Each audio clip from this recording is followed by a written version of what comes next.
Last લેક્ચરમાં આપણે control રેક્ટિફાયરની જરૂરિયાત, પછી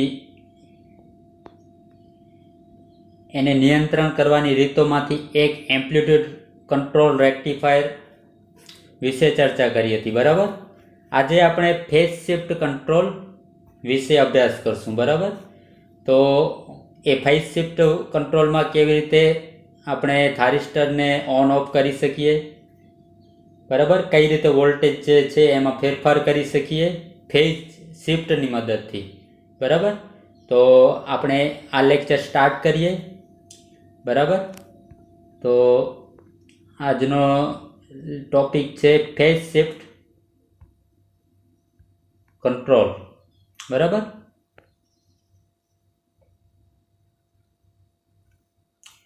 ફેઝ શિફ્ટ કંટ્રોલ. બરાબર.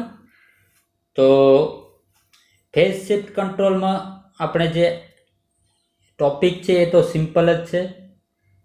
આ આકૃતિ જો ખ્યાલ આવતી હોય તો તમે આના ઉપર તમે ધ્યાન આપી શકો છો.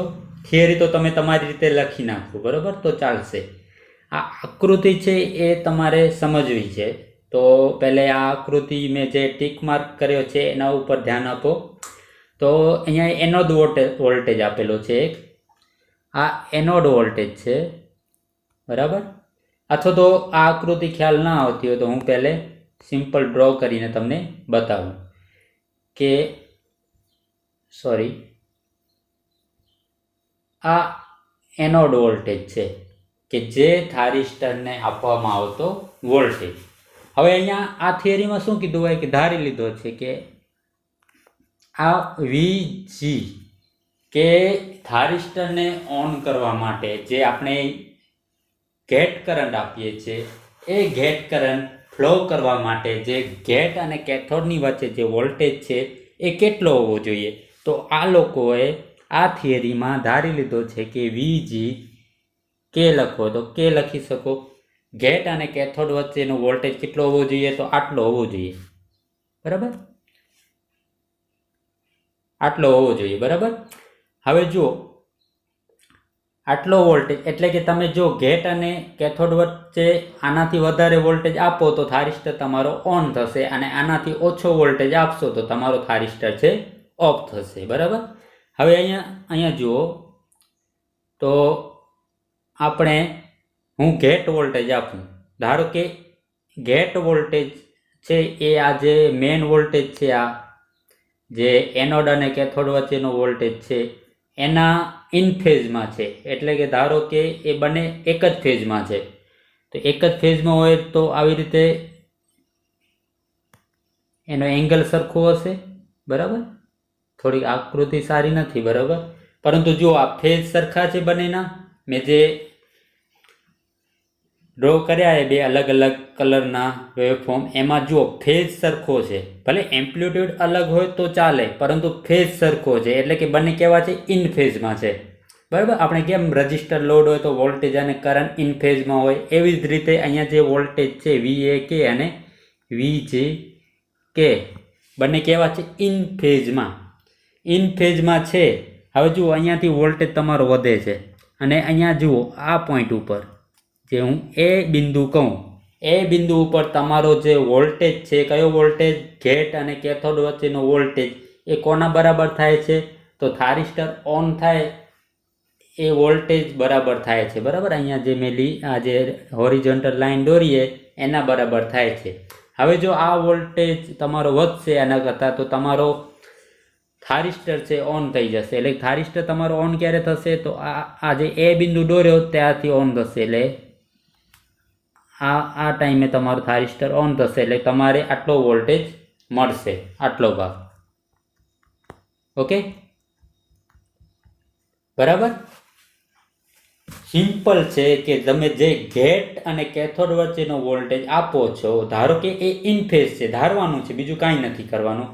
ઇન ફેઝ છે તો તમારો જે થારિસ્ટર છે એ બિંદુ ઉપર ઓન થશે. એટલે એ બિંદુ ઉપર અમારો ઓન થશે. એટલે મેં આ જે ઓરેન્જ કલરનો એરિયા દોર્યો છે એ બધું તમને વોલ્ટેજ મળશે.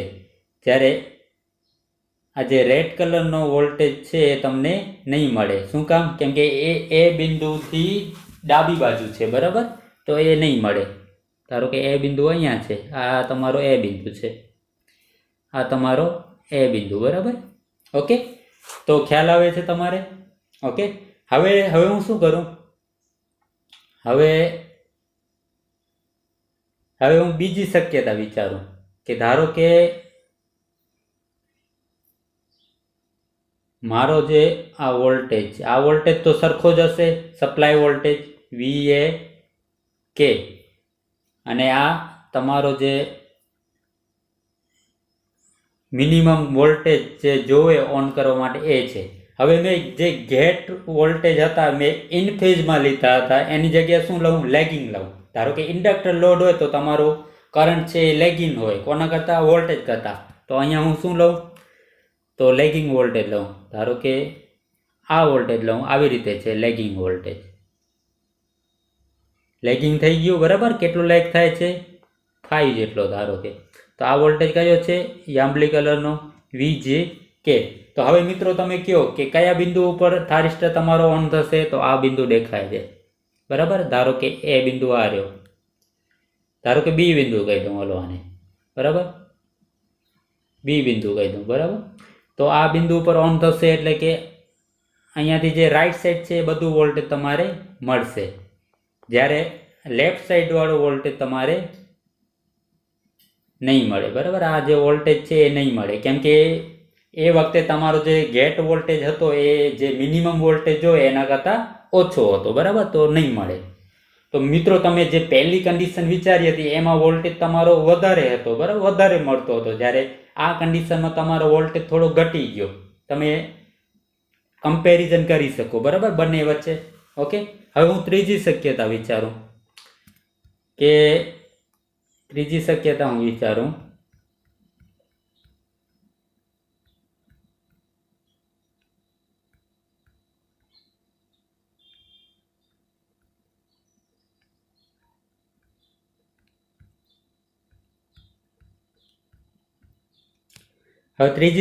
હું વિચારું તો ત્રીજી શક્યતામાં ધારો કે મારો આ વોલ્ટેજ છે એ અહીંયાથી ચાલુ થાય છે, રાઈટ? તો હવે તમારે જુઓ અહીંયા બિંદુ કયો આવશે? આ બિંદુ આવશે, કેમ કે અહીંયા તમારો વોલ્ટેજ એ આના બરાબર થશે. તો તમારે વોલ્ટેજ કેટલા મળશે? આટલા મળશે, બરાબર? ઓકે, તો તમે અહીંયા શું કરો છો? તમારે પહેલે ફેઝ કેટલો હતો? 0, બરાબર? ફેઝ ડિફરન્સ શું હતો? 0 હતો. પછી ફેઝ ડિફરન્સ થોડો વધાર્યો તો વોલ્ટેજ તમારો ઘટ્યો. વળી પાછો આ કેટલો વધારી નાખ્યો? ઘણો બધો વધારી નાખ્યો, તો તમારો વોલ્ટેજ વળી પાછો ઘટાડો થશે, બરાબર? તો તમે જેમ જેમ ફેઝમાં ફેરફાર કરો છો તેમ તેમ તમારો જે આઉટપુટ વોલ્ટેજ છે એમાં પણ ફેરફાર થાય છે. ધારો કે હવે હું ચોથી કન્ડિશન લઈ લઉં કે ચોથી કન્ડિશનમાં ધારો કે તમારો જે વોલ્ટેજ છે એ 180 ડિગ્રીએ છે. આ જે મેઇન વોલ્ટેજ છે એના કરતાં 180 ડિગ્રી એટલે કે ઉલટો, એના કરતાં ઊંધો, બરાબર? તો 180 ડિગ્રી લીધો મેં ફેઝ ડિફરન્સ, 180 ડિગ્રી. તો હવે તમારો થારિસ્ટર ઓન થશે. જુઓ અહીં પોઝિટિવ હાફ સાયકલ માટે આ જે વોલ્ટેજ છે એ આ વોલ્ટેજ કરતાં ઓછા છે, જ્યારે અહીંયા વધશે આ પોઈન્ટ ઉપર. પણ તમે જુઓ થારિસ્ટર કેવો છે? રિવર્સ બાયસમાં. શું કામ? નેગેટિવ આવી ગયો. તો તમારો જે ફાઈ એંગલ ઉપર 180 હશે, ફાઈ એંગલ, તો તમારો થારિસ્ટર ઓફ થશે, કેમ કે તમારો જે મિનિમમ જે ગેટ અને કેથોડ વચ્ચે જે વોલ્ટેજ જોવે છે એ વોલ્ટેજ તમારો મળે છે. ક્યારે મળે છે? જ્યારે થારિસ્ટર તમારો રિવર્સ બાયસમાં હોય છે. પણ રિવર્સ બાયસમાં તમે ગેટ સપ્લાય આપો કે ના આપો, તમારો થારિસ્ટર છે ઓફ જ રહેશે, બરાબર? તો આ રહ્યું, બરાબર? તો મિત્રો આપણે જે ઇન ફેઝ લીધો, લેગિંગ લીધો, 180 ડિગ્રી લીધો, હવે આપણે લઈએ લીડિંગ. તો કેપેસિટર માટે કેમ હોય? કરંટ તમારો લીડિંગ હોય, બરાબર, વોલ્ટેજ કરતાં આગળ. તો અહીંયા આપણે એ જ વસ્તુ લીડિંગમાં લઈએ, બરાબર? લીડિંગમાં લેશું એટલે આનાથી વહેલો ચાલુ થશે, આવી રીતે, બરાબર? હવે મિત્રો જુઓ આ વોલ્ટેજ છે, આ વોલ્ટેજ છે મેં જે ગ્રીન દોર્યો છે, ગ્રીન વોલ્ટેજ, બરાબર? ગ્રીન વોલ્ટેજ છે એ તમારો જે અહીંયા જે 0 ફેઝ ઉપર જ તમારો આના કરતાં વધારે છે તો આ થાઇરિસ્ટરને તમારો 0 ડિગ્રી ઉપર જ ટ્રિગર કરાવી નાખશે, બરાબર. તો તમારે આ આખી પોઝિટિવ વેવ છે બધું મળશે, બરાબર તમને. ઓકે, તો તમે આવી રીતે જે ગેટ અને કેથોડ વોલ્ટેજની જે ફેઝ ડિફરન્ટ ક્રિએટ કરો છો, પહેલે ઇન ફેઝ લીધો, પછી લેગિંગ લીધો, પછી લેગિંગમાં પણ અલગ અલગ એંગલ લીધા, પછી તમે 180 ડિગ્રી માટે વિચાર્યો, પછી લીડિંગ માટે વિચાર્યો. તો લીડિંગ માટે તમારે તમારો જે થાઇરિસ્ટર છે એ 0 ડિગ્રી ઉપર ટ્રિગર થશે, 180 ઉપર તમારો થાઇરિસ્ટર છે એ ટ્રિગર નહીં થાય, અને લેગિંગ માટે તમારે અલગ અલગ એંગલ ઉપર તમને અલગ અલગ વોલ્ટેજ મળશે. જો આટલું ખ્યાલ આવી ગયો હોય તો હવે આપણે બુકની થિયરીમાં થોડુંક જોઈએ, બરાબર. તો બુકની થિયરી શું કહેવા માંગે છે, તો અહીંયા મિત્રો જુઓ, અહીંયા એક પોઈન્ટ લીધો હોય P1 પોઈન્ટ, બરાબર. અહીંયા ડાયરેક્ટ લેગિંગ માટે વિચાર્યો છે, તો લેગિંગ માટે જોઈ લો, P1 પોઈન્ટ ઉપર તમારો થાઇરિસ્ટર ઓન થશે. પછી બીજો પોઈન્ટ જુઓ P2.